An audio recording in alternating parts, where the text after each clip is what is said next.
एक बार मैंने मांगा, उसके बाद मैंने ग्रेजुएशन किया, उसके बाद मैंने पोस्ट ग्रेजुएशन किया,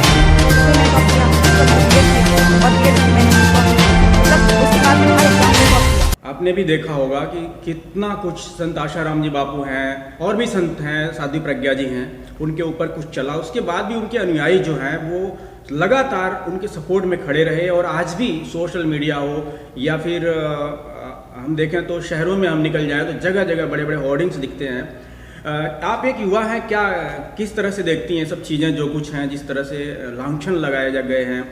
हरिओम, मेरा नाम प्रियंका है और मैंने बापूजी से दीक्षा सन 2000 में ली थी। तब मैं 12th में थी, मैं तो अक्टूबर में दीक्षा ली थी और मेरे एग्ज़ाम होने थे बोर्ड के, जो मार्च में होने थे। तो मैंने जब दीक्षा ली तो मैं छोटी थी तो मुझे नहीं पता था कि मनुष्य के जन्म का उद्देश्य क्या है। तो मुझे लगता था शायद पढ़ाई लिखाई करके कुछ बन जाना ही उद्देश्य होता है और अपने माँ बाप का नाम रोशन करना, वही एक लक्ष्य होता है एक विद्यार्थी का। तो मैं दीक्षा ली और मैंने सरस्वती मंत्र की दीक्षा ली थी और मैंने नियमित रूप से जप किया और मैं बापूजी के आश्रम गई और मैंने वहाँ जाके गुरुजी से प्रार्थना की कि गुरुजी मैं टॉप करना चाहती हूँ 12th में, सिर्फ इतना ही बोला था। और जब मैं आई तो उस सरस्वती मंत्र के चमत्कारिक जो प्रभाव हुआ वो ये हुआ कि मैंने बहुत ज़्यादा पढ़ाई नहीं की, सिर्फ मुश्किल से 15 दिन मैंने पढ़ाई की, क्योंकि उससे पहले मेरी तबीयत ख़राब हो गई थी। और उस 15 दिन की पढ़ाई में ही मेरे जो एग्ज़ाम्स थे वो जब हो रहे थे तो मुझे ऐसा लग रहा था कि अंदर से मुझे कोई शक्ति है जो प्रेरणा दे रही है और वो बोल रही है और मैं लिख रही हूँ।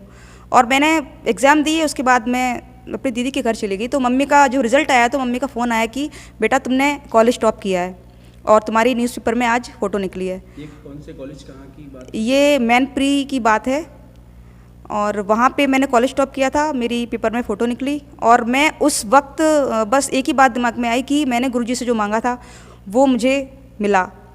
और मैं सिर्फ एक बार मैंने मांगा, उसके बाद मैंने ग्रेजुएशन किया, उसमें भी मैंने टॉप किया। फिर मैंने पोस्ट ग्रेजुएशन किया MA, उसमें भी मैंने टॉप किया। उसके बाद मैंने बीएड किया और बीएड में भी मैंने टॉप ही किया, मतलब उसके बाद मैंने हर एग्ज़ाम टॉप किया। तब से मेरी श्रद्धा इतनी दृढ़ हो गई कि फिर मुझे ये पता चला गुरुजी के सत्संग से कि मनुष्य जन्म का उद्देश्य सिर्फ ये लौकिक चीज़ों को प्राप्त करना नहीं बल्कि ईश्वर प्राप्ति है। फिर मैंने अपना उद्देश्य वही बनाया और गुरु सेवा में रत हूँ।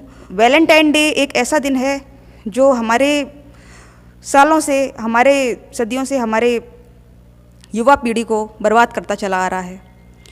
लेकिन सिर्फ एक हमारे बापूजी हैं जिन्होंने इस पीड़ा को समझा, देश की इस समस्या को समझा और उसके समाधान के लिए उन्होंने पहला कदम आगे बढ़ाया। और उस एक कदम से आज पूरा समाज क्या, पूरा विश्व लाभान्वित हो रहा है। जगह जगह मातृ पितृ पूजन दिवस के रूप में यह 14 फरवरी मनाया जा रहा है और आगे भी वैलेंटाइन डे का प्रभाव बिल्कुल ख़त्म होता दिखेगा और मातृ पितृ पूजन दिवस बहुत अच्छे से मनाया जाएगा। प्रियंका जी, आपने संत आशाराम जी बापू से दीक्षा लिया हुआ है जी। मान लेते हैं आप उनकी शिष्या बन गई हैं, आपकी कमजोरी हो गई है, मजबूरी हो गई, इसलिए आप मानती हैं अभी भी? नहीं, वो मेरी शक्ति है, मेरी ताकत है। गुरु जी से जो मंत्र मिला है वो मेरी सबसे बड़ी शक्ति है। कब तक मानती रहेंगी? हमेशा। संत आशाराम जी बापू के जो दूसरे फॉलोअर्स हैं जी, आज दिन रात लगे हुए हैं सेवा में, उनके लिए जो बातें कही जाती हैं कि भाई ये अंधभक्त हैं, क्या कहना चाहेंगी? आप पढ़ी लिखी होती हैं, बताइए क्या कहना चाहेंगे? देखिए, व्यक्ति सुन के और पढ़ के जो करता है वो सिर्फ सुन के और पढ़ के ही करता है, लेकिन व्यक्ति जो अपने अनुभव के बात करता है वो उसे कोई विचलित नहीं कर सकता, क्योंकि वो स्वयं अनुभव कर चुका है कि उसे क्या मिला है। और जो भी साधक, सच्चे साधक हैं, वो अपने अनुभव के आधार पर ही आगे बढ़ रहे हैं और बढ़ते रहेंगे, चाहे कोई कितना भी इल्ज़ाम लगाए या फिर कितने भी कुप्रचार करे, उन साधकों पर कोई भी फर्क नहीं पड़ेगा। साधकों की श्रद्धा बढ़ रही है दिन रात, इसका अर्थ ये है कि साधक जो है वो अपने संत आशाराम बापू को निर्दोष मानते हैं, भगवान मानते हैं। जी। आप भी भगवान मानती हैं? जी। एक तरफ दूसरी दुनिया है और दूसरे लोग हैं जी। वो ये कह रहे हैं कि वे दोषी हैं और उन्होंने जो है घृणित कार्य में संलिप्त पाए गए हैं, वो क्या कहेंगी? देखिए, ये इल्ज़ाम तो सदियों से संतों पर लगते ही चले आ रहे हैं। आप एक लड़की भी हैं, आप एक लड़की भी हैं जी। और एक लड़की के साथ इंसाफ होना चाहिए, ऐसी जी। बातें ही आपको सोचनी और करनी चाहिए। एक लड़की ने ही आरोप लगाया है, बताइए। देखिए, हमारे बापू जो हैं, उन्होंने शुरू से ही समाज के उत्थान के लिए पता नहीं कितने सैकड़ों हजारों कार्य किए हैं। अगर आप देखें तो आप देखेंगे कोई भी संत ऐसा नहीं है जितने इतने समाजोत्थान के कार्य किए हैं। तो जो विदेशी ताकतें हैं, जो भारत को नहीं उठने देना चाहती हैं, वो अपना पूरा प्रयास कर रही थी सालों से, ताकि वो ऐसे संतों को जो समाज उत्थान के लिए इतने कार्य कर रहे हैं, अपनी संस्कृति को बचाने के लिए प्रयास कर रहे हैं, तो उनको गिराने के लिए वो सालों से लगी हुई थी। और लगते लगते उनको सफलता भी मिल गई, और इसलिए आज गुरुजी जेल में हैं। लेकिन हम लोगों को पूरा विश्वास है कि बहुत जल्दी वापस आएंगे।